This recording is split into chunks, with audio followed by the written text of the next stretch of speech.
You should answer the questions as you listen, because you will not hear the recording a second time. Listen carefully and answer questions 1 to 5. Platinum Card Service, Rebecca speaking. How may I help you? I've got a few problems with my credit card account. Okay. What is your credit card number? Let's see. It's here somewhere. Here it is. Can I just take the card number, please? Yes, it's 6992 6992 3443 3443 1147 1147 8921. 8921. Right. Can I just check that? 6992 3443 1147 8921. That's it. And your name? Carlos de Silva. I just need to check a few details for identification and security, if you'll bear with me. That's okay. And what's your postcode? SE1 8PB. SE1 8PB. That's it. Vauxhall Close, London?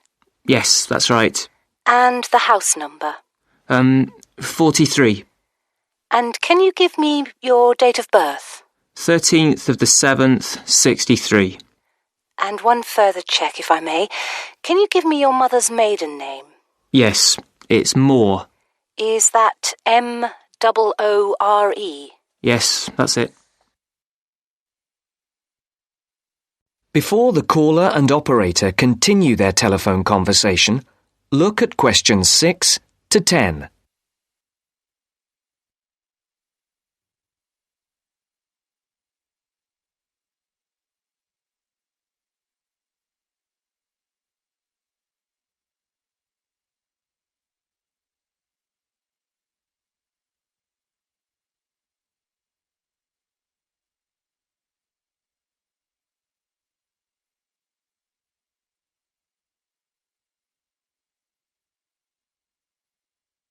Now listen to the next part of the conversation and answer questions 6 to 10.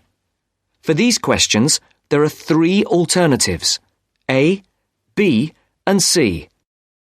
Decide which alternative is the most suitable answer and circle the correct letter. Yes. Now, can we get on with this? Yes, sir, certainly. I'm sure you'll appreciate that all these checks are necessary for security reasons. So, what exactly is the problem? Problems? Okay. Well, first, your computer seems to have gone mad. I sent you £500 and on the statement for the account it shows that I only paid £300. Yes. The account does only show £300 was paid. Well, I paid the £500 in at the bank and I have my receipt, and my bank statement shows that £500 has been taken from my account. Oh, I see. What I'll do is check with the bank and see what they say. OK.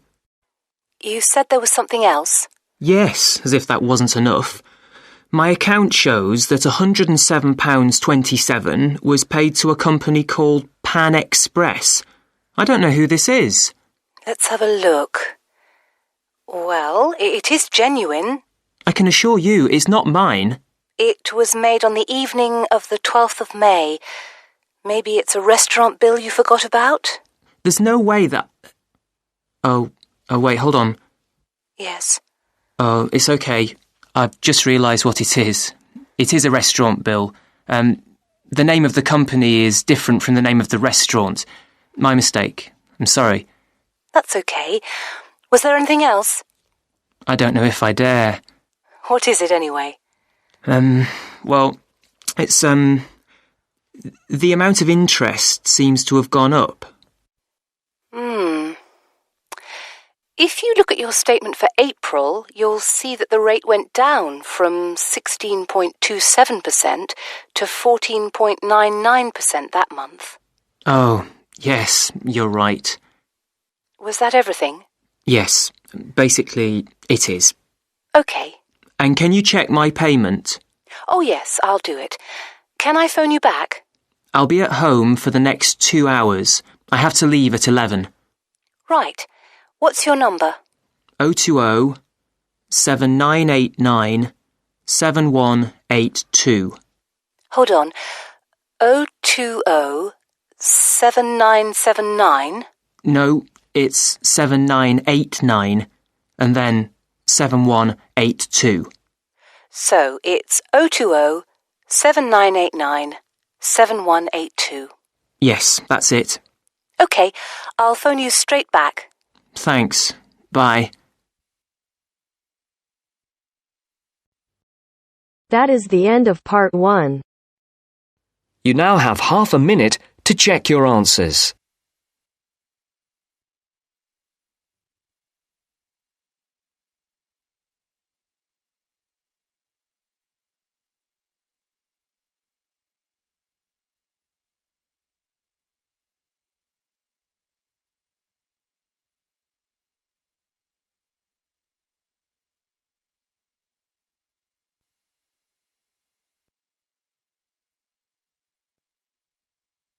Now turns to part 2. Part 2. You are going to hear a teacher helping high school students visiting from an overseas school to fill in a school excursion permission note. First, you have some time to look at questions 11 to 17.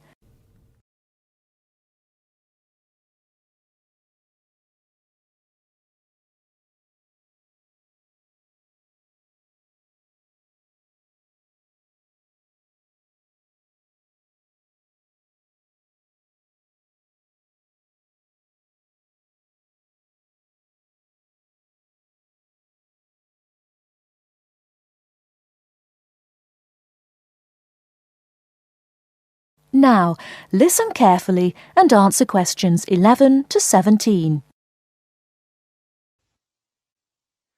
Good morning, students. My name is Mrs. Brown, and I'm in charge of the school excursion next week. Please take out your school excursion permission note so you can fill it in. For insurance purposes, this note must be signed by your guardian or the group leader. First of all, fill in the name of your class. Everyone here is in 3A, aren't they? So write 3A where it says class. We're going to the Blue Mountains, which is great. So this is the school excursion to the Blue Mountains. The day we leave is Monday. That's Monday, June 10. We are travelling by bus all the way, so we don't have to worry about changing trains or anything like that. The bus will leave from the front gate at 8 a.m.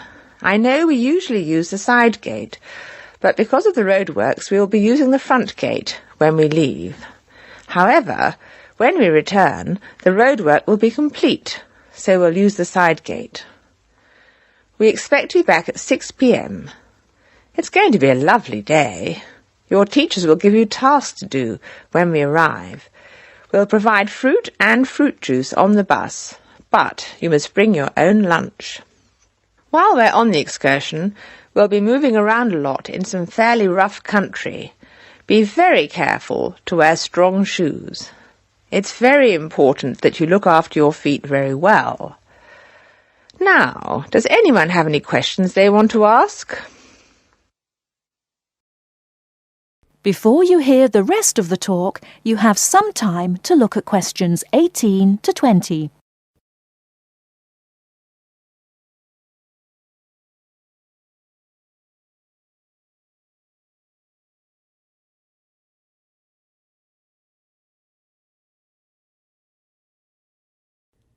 Now listen and answer questions 18 to 20. No questions? OK. I'd just like to fill in a few more details. The bus should arrive in the Blue Mountains at 11 a.m. We'll have time to do the first of our tasks before lunch.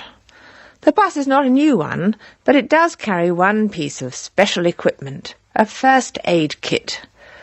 I certainly hope we won't have to use it, but it's nice to know it's there, in case we have a medical emergency. The other class on this excursion is 3B, so I know it'll be a good day. The last time 3A and 3B went out together was a thoroughly successful excursion. That is the end of part 2. You now have half a minute to check your answers.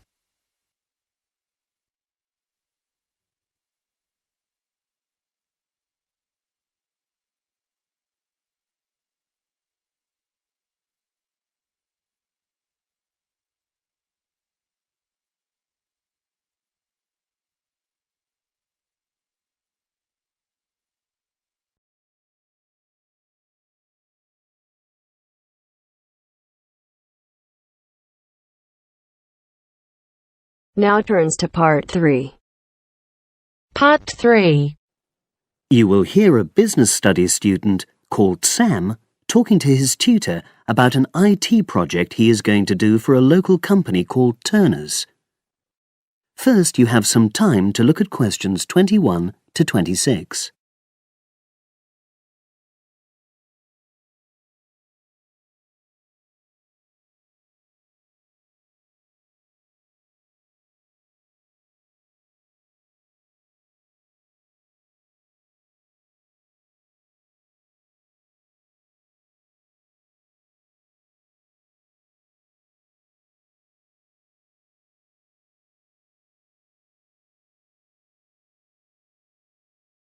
Now listen and answer questions 21 to 26. Hello, Sam. Come in and sit down. Thanks. You're here to discuss your company-based IT project, aren't you? Yes, I've been to see the manager and he's given me a lot of ideas about projects that the company would find useful, but I wanted to ask your opinion about them before I choose one. Yes, that's fine. Now, this company's called Turner's, isn't it? That's right. It's a small engineering company. They make machine components for trade use. They're well established. They started in 1976, but they're a bit old-fashioned. Okay. And what kind of projects did Turner's suggest you could do for the company? Well, they want some improvements made to their customer database. The one that they've got at the moment isn't very useful in some ways. I had a quick look at it. That would be a very straightforward project, and it'd be simple enough to evaluate, but I don't think you'd get enough out of a project like that. You wouldn't learn anything new. Well, another project they suggested is to do with their online sales catalogue. At the moment, customers can look at their products, but they can't actually order them online, which must affect their competitiveness. But I said I thought it would take too long. It's quite a big task. You're right. It's too much for the time you've got. It's a pity, though. Then they want some help with their payroll system. At the moment, the way they calculate pay involves a lot of manual accounting. I suggested they could have a system where employees register electronically when they arrive and leave work, so the hours they do could be transferred automatically. I think you'd get a lot out of a project like that. It would extend your skills, but it wouldn't be too much to take on. A student did something similar a couple of years ago, but this is slightly different. Well, then they need help with their stock inventory. They do everything manually. Really? Yes, and it takes so much time. It's probably very inaccurate, too. An electronic inventory would probably be the biggest single benefit for the company. I'm surprised they haven't had it done before. I know. Then they wanted to improve their internal security. The manager had visited other companies where the staff use swipe cards to access various areas of the building. It sounded useful, but the trouble is I'm not really sure how to do it. Well, I think you're right in that assessment. At the moment, it's probably a bit beyond your level of knowledge. Is that all? Just one more. Customer service. They want to be able to collect feedback from their customers in a more systematic way. At the moment, it's a bit of a mess, and they probably lose business as a result. Would that involve you going to see customers at their own premises? Because in that case, you might have to do a fair amount of traveling, and that would incur expenses that haven't been agreed with these companies. I never thought of that. Well, it might not be a problem, but it's something that needs clarifying. Well, I hope that's been helpful in narrowing down the options. Yes, it has, thanks. I'll be able to make a decision now. But while I'm here, can I talk to you about coursework? Sure. Now you have some time to look at questions 27 to 30.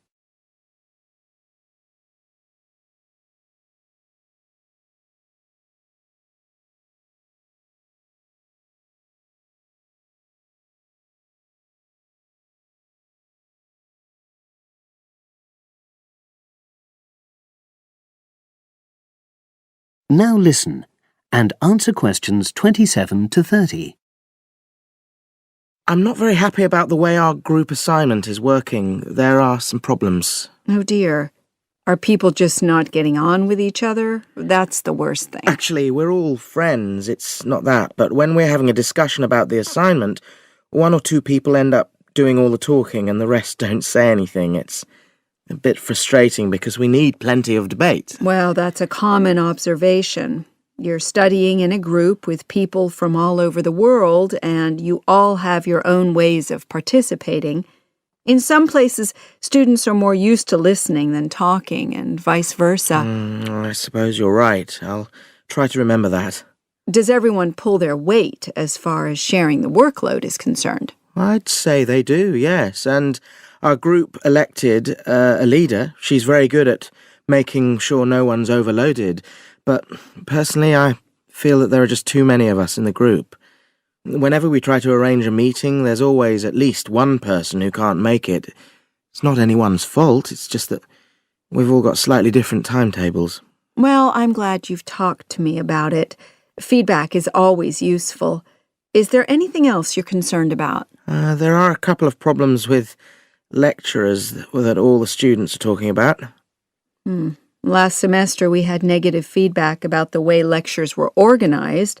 There were several occasions when the wrong room had been booked or the same room had been booked twice, that sort of thing. Is that still a problem? That hasn't happened at all as far as I know. Oh, good. It's sorted out then. But I don't know the reason, but some of the staff often turn up late, so we miss 10 or 15 minutes of our lecture time. It might be because they've been copying handouts for students. I think there's a queue for the machine sometimes. Well, I'll look into that. Thank you for telling me. Anything else? The other thing is that it can be very difficult to get to see a lecturer individually. They're all very supportive and friendly when you do manage to find them, but often they're not in their office, even at times when they're meant to be available for consultation. Okay, that's helpful. Now, before you leave, That is the end of part 3. You now have half a minute to check your answers.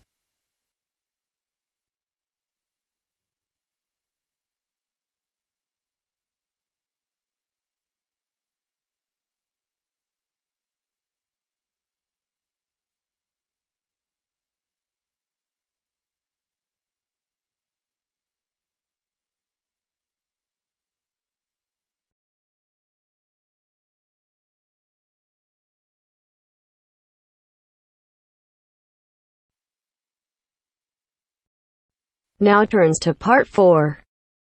Part 4. We'll hear a speech by the Student Union Vice President for Finance. First, you have some time to look at questions 31 to 40.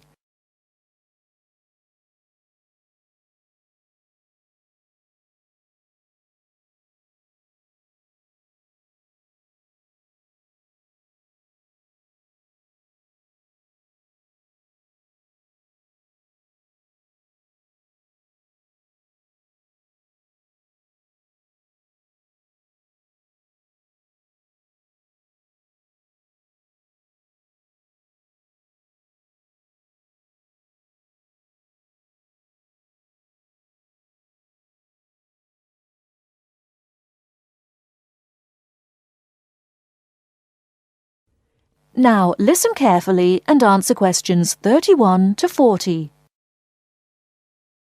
Now you will hear the speech. Hello, as VP Finance, my job is to oversee the spending of our grant to ensure that all areas of student union activity run efficiently and smoothly, without any financial headaches. I have a thoroughly efficient finance team. Ursula, Ella, and Henrik. We are all here to help you as best as we can. Remember that even though I administer the union's finances, it is ultimately you who has the final say in expenditure policy, either directly, through the democratic process of the general meetings, or by voicing your opinions through the Executive Finance Committee. I would like to take this opportunity to thank last year's VP Finance, Martin Curry, for his excellent work in improving the financial running of the union to what it is today. Finally, remember to enjoy yourself and to use the union facilities and services to the full. And if you're still not satisfied, come and let us know why. Extra note, in order to maximise my time as VP Finance and to give a more efficient service to students, the Finance Office will only be open to students from 11 o'clock a.m. to 1 o'clock p.m. and 2 o'clock p.m. to 3 o'clock p.m. The Cashier's Office will be open from 12 o'clock noon to 2 o'clock p.m. daily. That is the end of part 4. You now have half a minute to check your answers.